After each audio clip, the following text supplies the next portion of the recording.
আজ জগৎবাসী সবার আনন্দ, কেউ উলুধ্বনি করছে, কেউ শঙ্খ বাজাচ্ছে, সকলে আনন্দ করছেন। দক্ষিণে আছেন শ্রী বলরাম, বাম পাশে ভগবান কৃষ্ণ এবং মাঝখানে সুভদ্রার মূর্তি রত্নবেদীর পরে বসিয়ে ব্রহ্মা অধিবাস করছেন।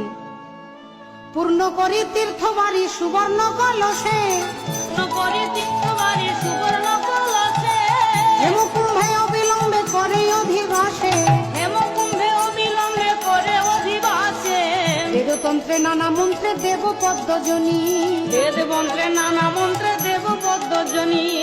মহাসুখে অভিষেক কইল চক্রপাণি, হেন মতে জগন্নাথে করিয়া স্থাপন, পাদ পদ্ম পরশ যে কইল সর্বজন, শুক্লপক্ষে পুষ্যাদিশে বৃহস্পতিবারে, শুভক্ষণে শুভ দিনে বৈশাখ অধিকারে,